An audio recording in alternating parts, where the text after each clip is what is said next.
to our September edition of Virtual Vines. I'm Laurin Dorman, and I'm joined again today by our winemaker Scott Gares. And we have two great wines that we're going to be sampling today.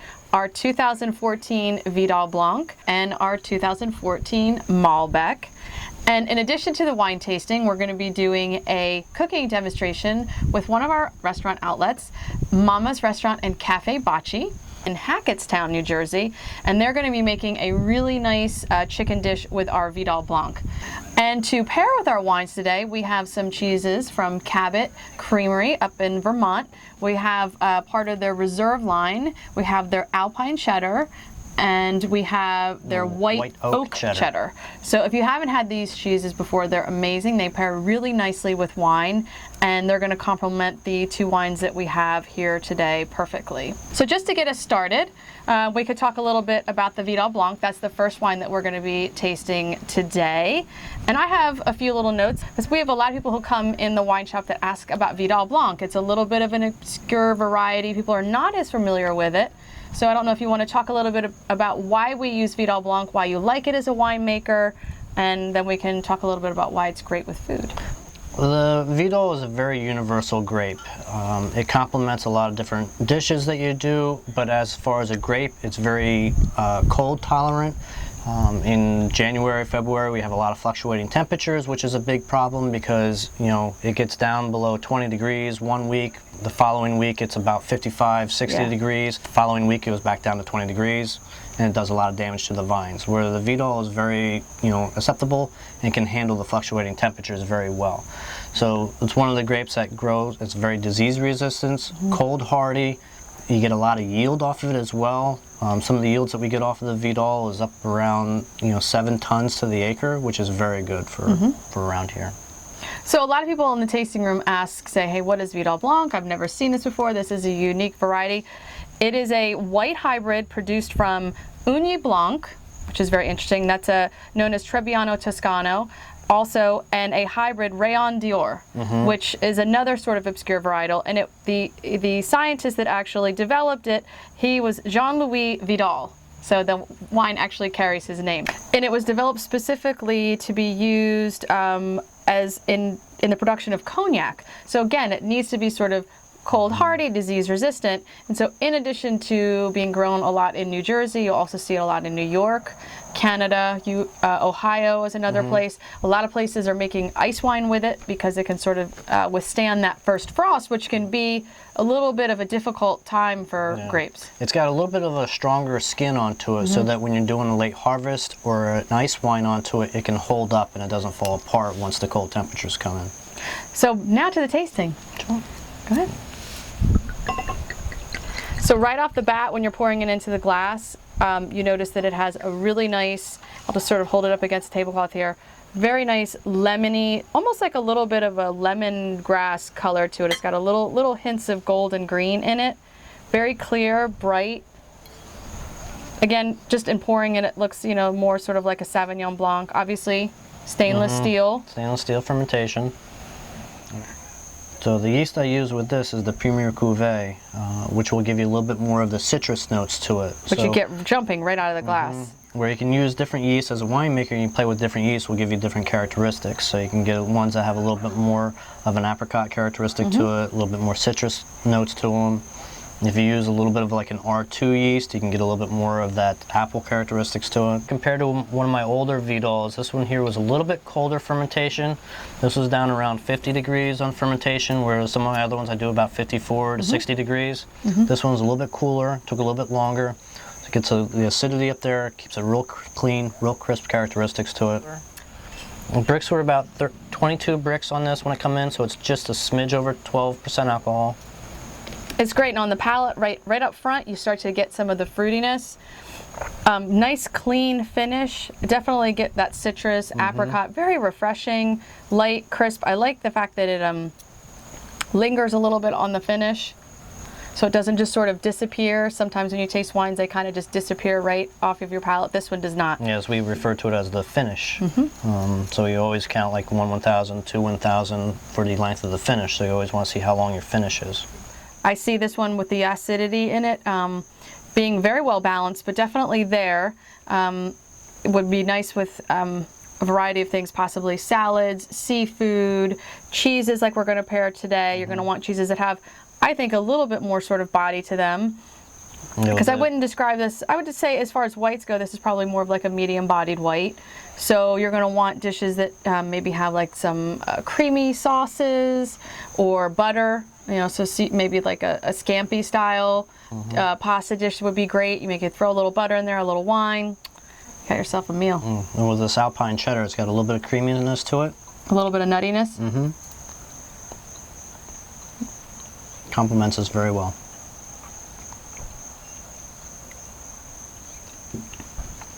Absolutely, and the acidity in the wine too really sort of helps to cut through the creaminess of the cheese and the fat content. So that's a lot of what acid does for wine and for food pairing, is the acid in the wine sort of cuts through any of the fattiness.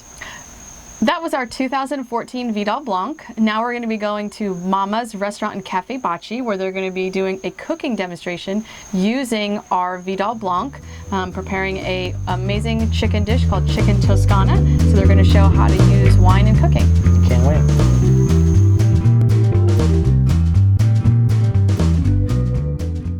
Ciao, welcome to Mama's. My name is Thomas Shanna. I am owner and head chef of Mama's and Cafe Baci. Mama's has been a 45-year tradition, 3 generations. We're very proud. We have many menus at Mama's, and every menu is designed for the individual. We're a gluten-free restaurant. We are a vegan-friendly restaurant, vegetarian, as well as our regular menu. When a guest comes to Mama's, they can enjoy northern cuisine, southern cuisines, in different atmospheres. Now, with the help of the Old York Winery, we also have wine by the bottle. And we have many selections, from cabs to merlots to white wines. Mama's has different kinds of eclectic rooms. We have garden atmosphere, we have patio atmosphere, we have Cafe Baci, which is on our right, has live entertainment 7 days a week, so you can enjoy the whether it be homemade pizza or homemade pasta dish or a chicken dish or a seafood dish in great experience.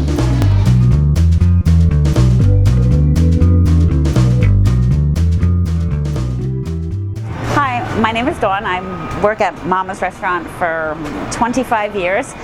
Today we're going to be making a chicken Toscana that is gluten-free. We will be using the Old York Cellars Vidal Blanc wine.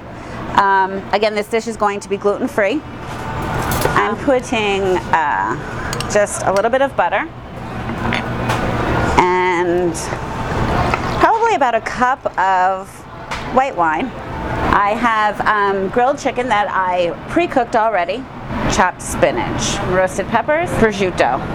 I'm going to let this cook for about 5 minutes. Once the wine cooks out, it will hardly be any sauce in it at all. I'll put some mozzarella cheese on it, cover it, and finish it cooking. And you can plate it over a gluten-free pasta or just plain without the pasta, whichever you prefer.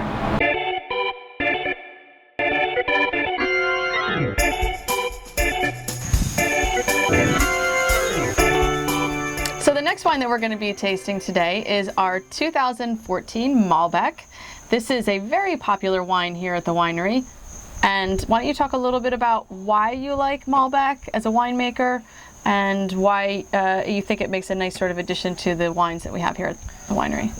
The Malbec, as you said, it comes off very soft, and that's one of the key notes to it. Is everybody refers to like Cabernets, Shiraz, which are going to be a little bit heavier, have a lot more oak onto them, a lot more tannins onto them, where the Malbec is going to be a lot softer. The tannins in it are going to be a little bit softer, more rounded. So when we were talking about, you know, your palate, your nose, the whole tasting characteristics to it, you're looking for that more rounded characteristic to it, and that's what the Malbec is going to do. So it's going to be very soft in the beginning, soft throughout your flavors, and the finish is going to be very soft on it as well. And just a little bit of history on Malbec. It's become sort of very popular with wine drinkers. I think a lot of people who maybe are a little bit afraid of red sometimes find the Malbec to be very approachable, very easy drinking. It does have its roots in France, where it was used mostly as a blending grape, and then it made its way to Argentina, where they planted it there, and it grew so amazingly well there that they started to make single varieties out of it, single varietal wines. And so a lot of people sort of came into knowing Malbec through Argentina, and I think yours has a very sort of similar characteristics to those you might get from an Argentinian Malbec. Very soft on the palate, very easy drinking, nice and lush, lots of red fruit, and so it's very approachable as a red wine. The big thing is it doesn't have the heavy tannins to it, and that's the heavy tannins and a lot of the oak is what always scares people away from your reds, where this one's going to be totally opposite, very easy, very smooth drinking. We put it through a malolactic fermentation, which is going to soften the acids onto it. It's going to change the malic acid into a lactic acid, so it's going to make it a little bit softer, where the Vidal Blanc we don't. So it's going to have a lot of malic acid into it, sort of like your apples in that area there, where this is going to have a lactic acid, which is going to be a little bit softer on your palate. So just looking at the color when you're pouring it into the glass, very rich, sort of vibrant garnet color, very young looking in the glass. It's again, you stick your nose in there, just the fruit, the red fruits, the ripe red fruits jump out. You know, a little cherry, a little red raspberry. Well, that's with the pasture red. That's one of the main yeasts that it uses, that pasture red, and that's going to emphasize those characteristics to it. Again, on the palate, nice and soft.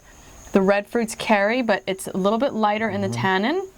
And one of the key components with Malbec is because it's a little bit lighter on the acid and a little bit lighter on tannin, you want to pair it with some of your leaner red meats. So you're going to want to have something, we talk burgers, you talk about different sort of percentages. You're going to want to go with a much sort of leaner sirloin type burger. Bison would be great.